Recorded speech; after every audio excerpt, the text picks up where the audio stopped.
My name is Kate Mosherticki, and welcome back to Ridgefield and Fairfield County's Native populations. This is episode 6. This time we'll be talking about the American Revolution, in particular Native Americans.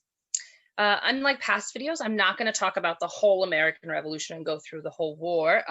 There are tons of great sources on that itself, and it was just far too long for our purposes. So instead, I'm going to be focusing on the Native participation in the American Revolution and the impact it had on Native peoples, particularly in Connecticut. So, leading up to the Revolution, we know that the French and Indian War was just about right before ending in 1763. And that had complicated things more as natives had become further entangled in European affairs.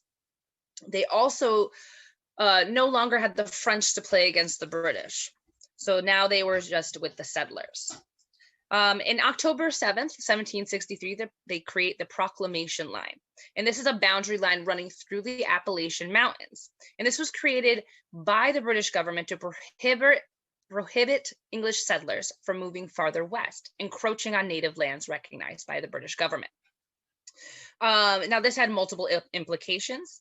The British were concerned over the violence between these two groups, and they wanted to mitigate that conflict. They also saw the Western expansion as a threat to their own economic system, mercantilism, because it would give the colonies a way to gain independence by having profitable commercialized farms. They also wanted to keep European settlers or British settlers as close to Britain as they could, which meant as close to the East Coast or Eastern Seaboard as they could. And the colonists are not happy by this because they really want to move west. The coastal colonies are becoming very crowded, population is soaring, and people are looking for more land and more profit. They also viewed it as the tightening of the noose of the British government over colonial freedom of action. In other words, oppressive. They saw it as pro-Indian, because now they needed permission to buy land, and they needed that permission from the British government. And that actually gave recognition to the native claims to lands. But many people actually ignored it, and the colonial politicians were angered at not being able to expand their territories too, so encroachment still increases west. This is actually where you see the beginning of the idea of manifest destiny, which comes upon later in the mid-1800s. This line does not stay still. It does move a couple times. In the Treaty of Fort Stanwix, it moves to the west. So first you can see that it's this solid line here, and then it becomes this kind of more curvy dashed line through Fort Pitt, and it goes all the way around along the Ohio River. And then again, it moves again with the line of hard labor, where it moves from Point Pleasant to the east a little more. None of these make anyone happy. Settlers aren't happy with these lines. The natives aren't happy with these lines because once the first line was moved, they realized that they really were at they were under the thumb of the British. They had to do what they said. And they were increasingly afraid of the settler encroachment because it meant more death for them and more loss to their culture. And they were definitely aware of that. So then Lord Dunmore's War breaks out in 1774, and this signifies the real collapse of relations between the settlers and natives, or many of those relationships. So Lord Dunmore actually moves into Western Pennsylvania and leads to war with the Delawares and Shawnees, and he encourages settlers to actually take Indian lands and attack them, and this would not go well. But so in 1776, the Declaration of Independence is signed, as we all know, as in our beautiful painting there by John Trumbull. In it, actually, it says that King George had endeavored to bring on the inhabitants of our frontiers the merciless Indian savages, whose known rule of warfare is an undistinguished destruction of all ages, sexes, and conditions. So as you can tell, at least Jefferson and probably his peers were not the biggest fan of the natives and how the British government was treating them as being pro-Indian. They also view it as, while Americans fight for freedom, the natives fight against them. They were also mad that George III had stopped them from settling those Western provinces. And all of this, of course, with the signing of the Declaration of Independence, increases the already fear that natives have of genocide, especially after they'd seen previous wars on the continent. Now, at first, the natives tried to stay neutral. They saw it really as a civil war or a familial conflict between British subjects. And both sides really were encouraging them pretty much to stay neutral. They did not want them to get involved. But after a while, that it became clear that that was not going to happen, and both sides did start recruiting natives. So which side did they choose? Well, the British did tend to have the advantage because because they were protecting the natives from settler encroachment. So the natives often feared, many of them feared that the lack of British rule would mean the end of native peoples and cultures. But because they had done this protection of the native lands in the West, many natives were actually very willing to ally with the British for fear of the colonists who had slowly been taking over their lands and killing their people. They actually, even the British even bribed them to the point of, in 1778, they have written 75,000 pounds silver at the time in goods for bribes were used with the Southern Indians alone. Now, so we know the Cherokees and Creeks were on the side of the British, or some were, and some, like the Stockbridge Indians, very quickly joined the Massachusetts militias and armies, or Washington's army in 1775. We also have the Passamaquoddy, St. John's, and Penobscot Indians also joined them.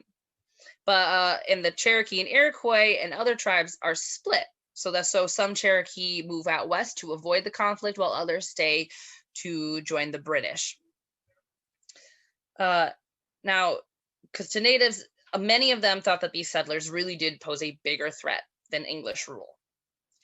And at first, actually, they were unsure if they wanted to let them join the fight, especially the Patriots. But by 1776, they realized they needed them, and that was also due to Washington being involved in the French and Indian War, when he had seen what native warriors could do, and so he knew that they could fight. Unfortunately, that was unlike enslaved people in Connecticut and all over the colonies. They were not able to enlist until later. And both sides would actually, as was going on during the Revolution, both sides would kill and murder women and children of native tribes, and to spark fear among the other natives that were on the other side. In fact, this actually gave Washington a nickname by the Iroquois of Town Destroyer.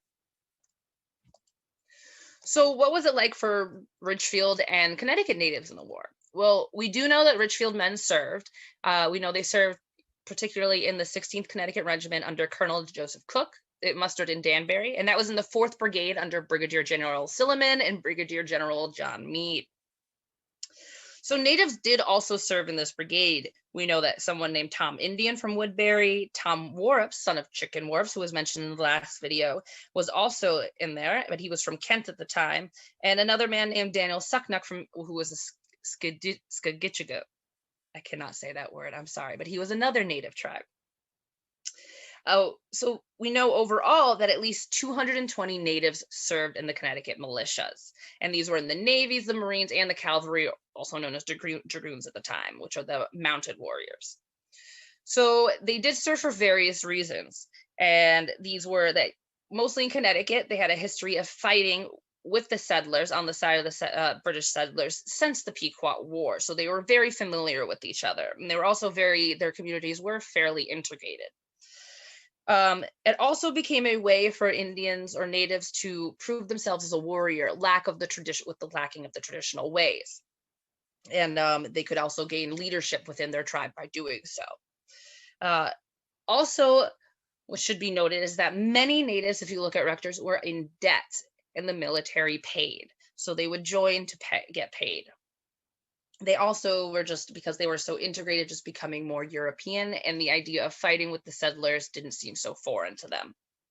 And in fact, one in particular, the Mohegans, who sided with the Connecticut militias, their minister, Samson Occam, did encourage Connecticut natives to choose the side of the militias.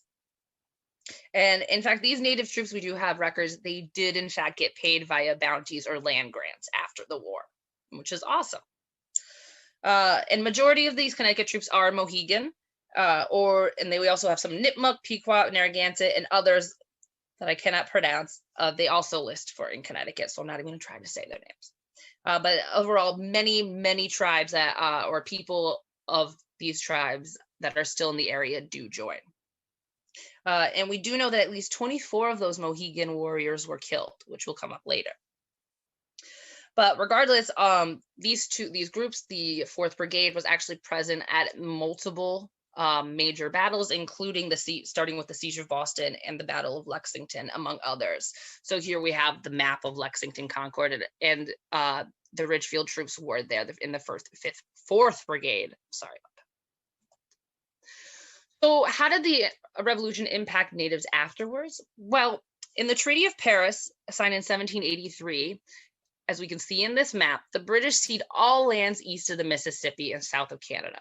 The thing about it is that at this meeting and at the signing of the treaty, there is no native representation present, even though they were major players in the war and had active roles.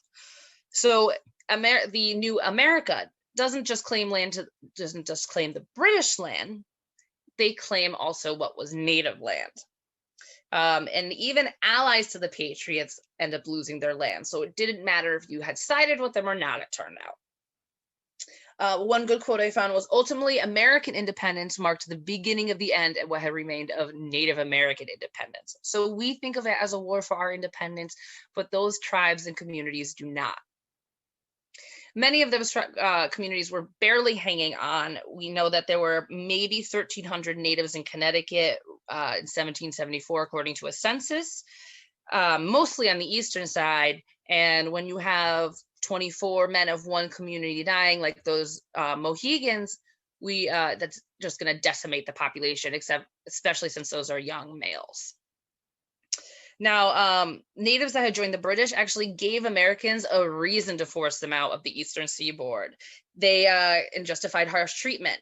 They basically were abandoned by the British because the British were out and they didn't do anything to help them. And the Americans claimed that they gave up their rights by fighting for the British. The British, though, did retain native allies in Canada, where they were still present in case of war with its former colonies, as we will see in the War of 1812. So the other thing is that selling this native land to the West, the government selling it, gave the new American government, much needed money that it did not have after this war, because we were a brand new country in the coffers. We had just spent all money we had on a war, and they really needed this. And how did natives do in this new republic that was formed by the Revolution? Well, as we know, in 1787, the Confederation Congress, which is prior to the Constitution's writing, passed the Northwest Ordinance, which opened up the Ohio Valley for settlement. So that meant that times were done. The Proclamation Line of 1763 no longer existed. It was barely a memory. In 1789, the Constitution is written, and it does not consider natives as American citizens.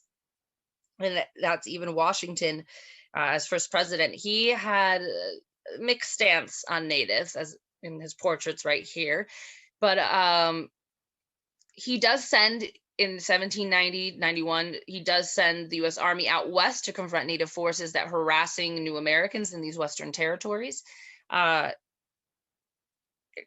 They were defeated both times. They didn't do well.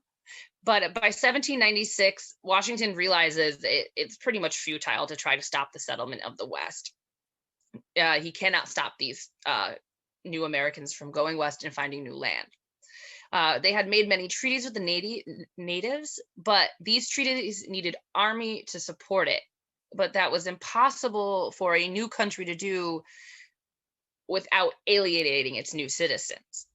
Washington also starts to believe that they must assimilate to survive, but that they need their own land to do so, to learn to become farmers and agriculturists and things that other Europeans consider what civilization is. He also, him and many other founding fathers also saw it as their obligation to, quote, civilize them.